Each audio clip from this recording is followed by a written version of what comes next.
Assalamualaikum warahmatullahi wabarakatuh.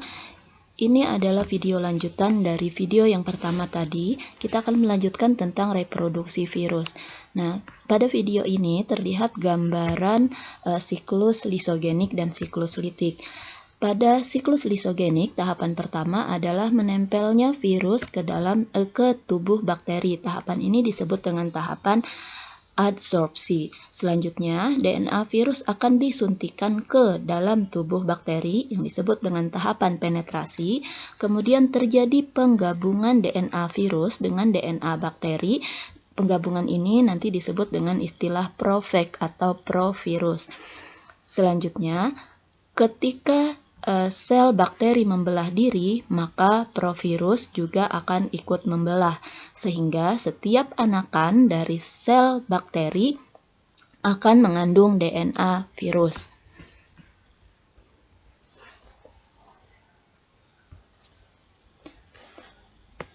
Pada beberapa kasus tertentu, daur lisogenik ini bisa berubah menjadi daur litik.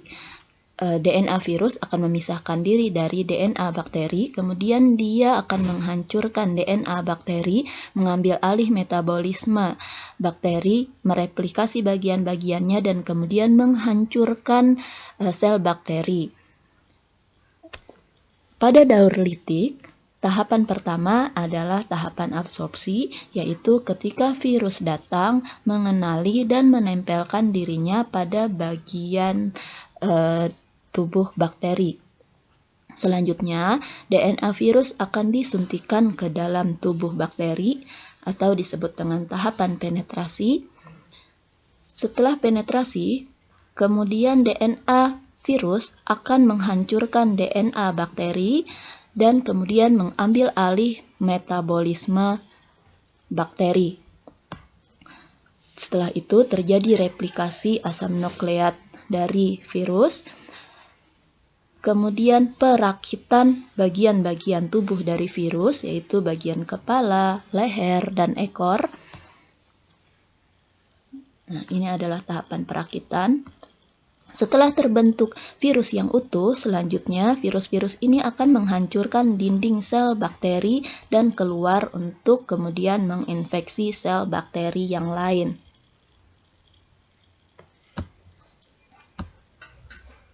Nah, peranan virus bagi kehidupan ada yang menguntungkan dan ada yang merugikan. Di antara yang merugikan ada virus HIV penyebab penyakit AIDS.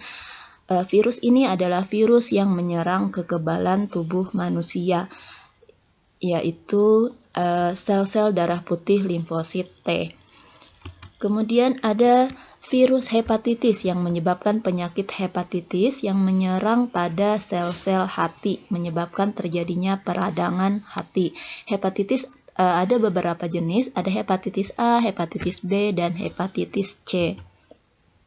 Kemudian ada penyakit polio yang disebabkan oleh virus Vive atau poliovirus yang menyerang sistem saraf otak dan saraf tulang belakang.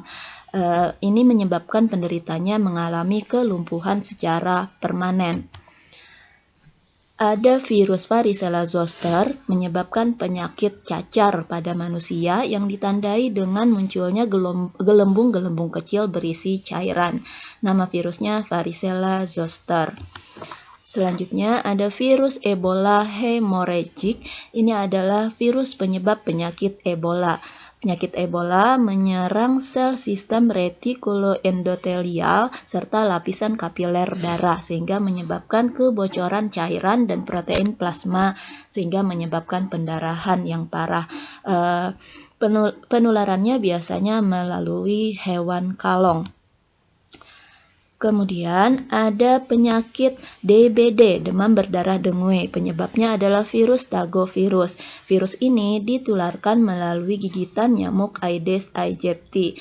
Biasanya cirinya adalah terjadi kebocoran pada kapiler darah sehingga menyebabkan turunnya jumlah trombosit atau pembeku darah dalam tubuh penderitanya.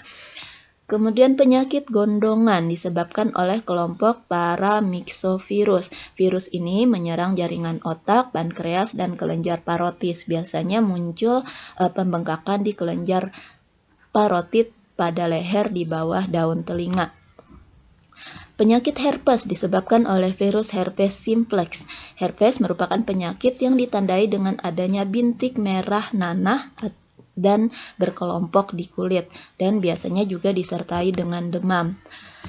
Ada penyakit rabies disebabkan oleh virus Lissa virus. Virus ini menyerang otak dan sistem saraf. Sebenarnya merupakan penyakit hewan, tetapi ternyata juga bisa ditularkan pada manusia melalui gigitan hewan yang terinfeksi. Virus H5N1 atau avian influenza, penyebab penyakit flu burung. Penyakit ini menyerang pada hewan unggas, tetapi juga bisa menular ke manusia. Nah, kemudian ada virus penyebab penyakit mulut dan kuku atau dikenal dengan Foot and Mouth Disease (FMD). Terus pada tumbuhan ada penyakit TMV yang menyerang pada tembakau. Virus mosaik ini menyebabkan daun pada tumbuhan tembakau menjadi belang kuning hijau, kemudian timbul bintik-bintik atau bercak-bercak pada daun. Selanjutnya pada padi ada penyakit tungro. Penyakit tungro ini menyebabkan tumbuhan padi menjadi kerdil. Ada penyakit tungro yang menyerang batang, ada penyakit tungro ada tungro RTBV dan ada RTSP. Kemudian pada kentang ada penyakit PTNRD, Potato Tuber Necrotic Ring Spot Disease. Ini menyebabkan adanya bercak cincin nekrotik yang disebabkan oleh virus potato virus Y atau PVY. Kemudian pada tanaman lobak, umumnya ada penyakit daun menggulung. Bisa disebabkan oleh virus yang disebut dengan turnip mosaic virus.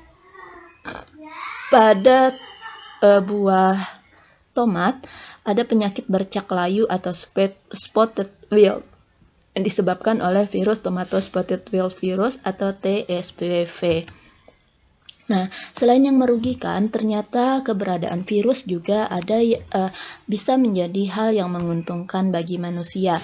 Di antaranya, virus digunakan dalam pembuatan vaksin. Vaksin adalah suatu jenis produk atau bahan yang digunakan untuk dapat menghasilkan sistem kekebalan tubuh dari berbagai penyakit. Contohnya vaksin polio untuk mencegah serangan virus polio, ada vaksin varicella untuk mencegah cacar air, dan vaksin MMR untuk mencegah penyakit morbili. Selain itu, virus juga bisa digunakan untuk pembuatan antitoksin. Antitoksin sendiri adalah sebuah antibodi dengan fungsi untuk menetralisir racun.